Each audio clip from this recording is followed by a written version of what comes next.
Hi. Oh my goodness, I can't believe how long it's been since I've recorded a poetry recitation. It's been kind of a busy fall here. We made it through Hurricane Irma. I say we've been Irmified.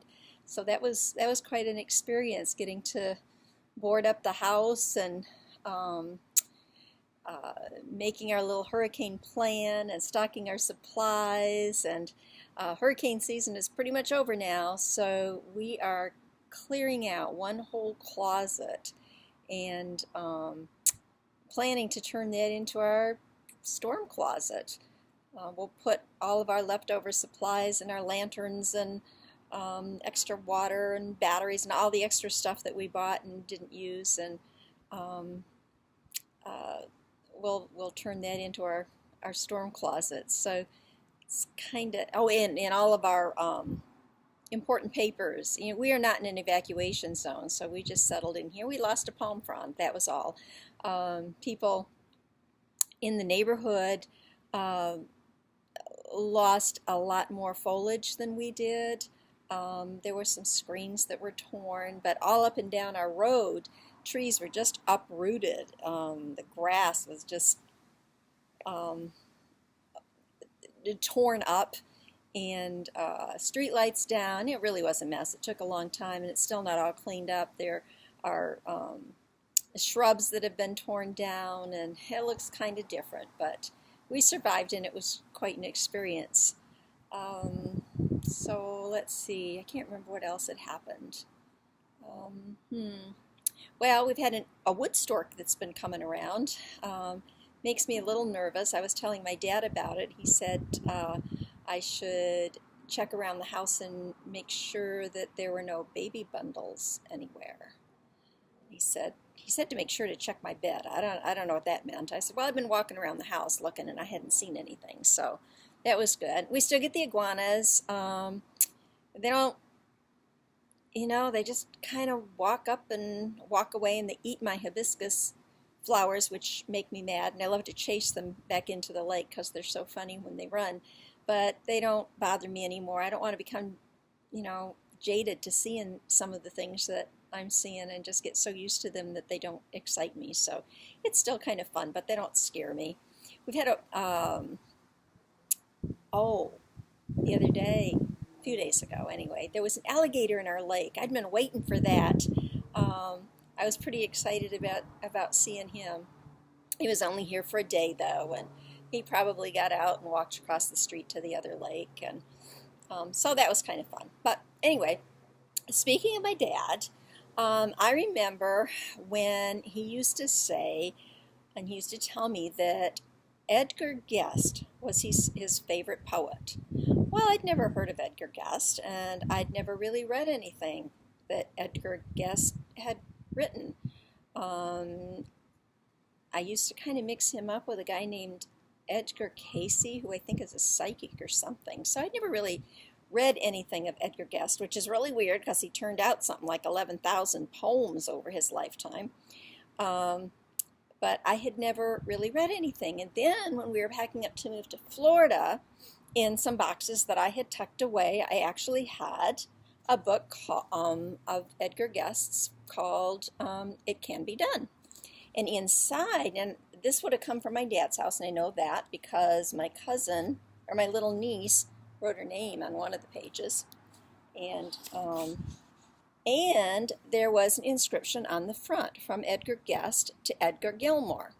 So I asked my dad, who was Edgar Gilmore? Because my Aunt Esther, who was his sister, married a Gilmore, but we knew him as Uncle Bob. My dad didn't know who Edgar Gilmore was, and we thought, well, maybe it was Uncle Bob's dad or something. So anyway, I got really uh, uh, interested in finding out what the deal was. So I got on Ancestry.com and did some scoping around and found out that my Aunt Esther married Edgar Gilmore. Go figure. I have no idea why we knew him as Uncle Bob, especially since my dad's other sister, Aunt Dorothy, that we knew as Aunt Dot, also married a Bob. So I really had two Uncle Bobs, and I don't know how that happened. Anyway, this reads for Edgar Gilmore. with congratulations and the best wishes always of another Edgar. Sincerely, Edgar A. Guest. June 17th, 1939. So I don't know what the significance of any of that is. Just maybe kind of wondering if maybe my uncle graduated, had some sort of graduation thingy happening then, and maybe Edgar Guest, who actually dropped out of high school to go to work when his dad died, maybe he was the commencement speaker. I'll never know. I'll never know for sure what this is about. I'll never know for sure why I knew Edgar as Bob. But anyway, I'm glad to have the book. I also found some other books. There were like 3 of them in stuff from my in-laws. And it turns out that my husband's grandmother was also a big fan. So Edgar Guest was the first and the only poet laureate in Michigan. He was known as the People's Poet, and he was a newspaper man. Said that he was a newspaper man who just wrote verses. I read someplace that you'd never find his stuff, and I don't know if never is the right word, but you probably would not find him discussed much in some poetry anthology because he wasn't literary enough. Almost everything that he wrote was real down to earth, real folksy. He kind of exaggerated the language a little bit, and he just wrote about everyday stuff that was happening in his own life, and he figured that it happened in other people's lives too. So really, when you read the poetry that I've read, maybe there's something else out there. There's not a whole lot to discuss because it's all really straightforward and you can really understand what he's talking about, and people loved him. So he was called the People's Poet. And again, he died in 1959, and there's been no other poet laureate from Michigan since. One of like 5 states, maybe 6, 5 states that don't have one. There have been a couple bills introduced over the last few years to establish a position. I guess they both just kind of died. Nothing's happened. So some of the cities in the state have started to establish their own positions because they know how important poetry is in someone's life, and they recognize that. So maybe one day they will have one for Michigan. But in the meantime, Edgar Guest is all they've got. Well, they have a lot of really good poets, but none that have been put into that position. Although there were 2 that became from Michigan who became United States poet laureates. So anyway, this book, It Can Be Done, has a lot of inspirational articles or inspirational stories in it, along with some of his poetry. And the first poem in it is called It Couldn't Be Done. And it's one of his more famous poems, I think, and it's probably perfect for someone who's graduating, or someone like me who has a tendency to procrastinate and think maybe I really can't do that thing.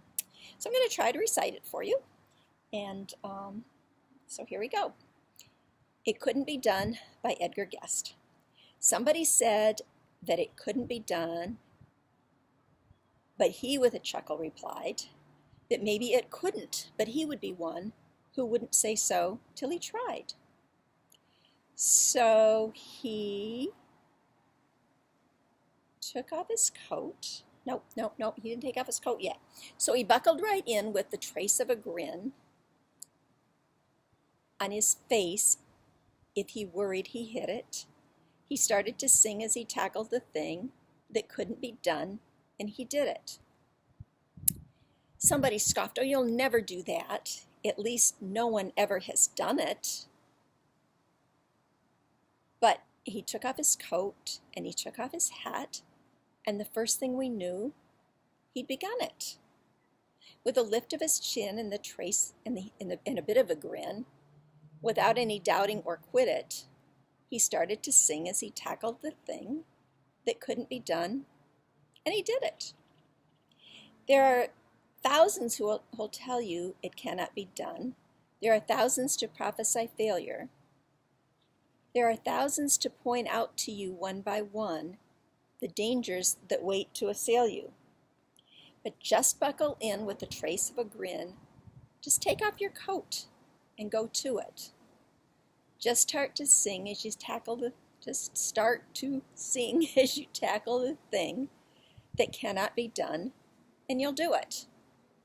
So, I really like that poem, and I think it's one that I need to remember because I do have a tendency to maybe be a little negative about things that I think too hard sometimes. That can be a problem. So anyway, there you have it. This will also, I've written a post that will be up on Tweet Speak Poetry, and I will put that link down below so you can go over and check that out as well. So see you later. I have another poem that I need to record, one of Christopher Marlowe's poems about the passionate shepherd to his love. So that'll be the next one up. Talk to you later. Bye-bye.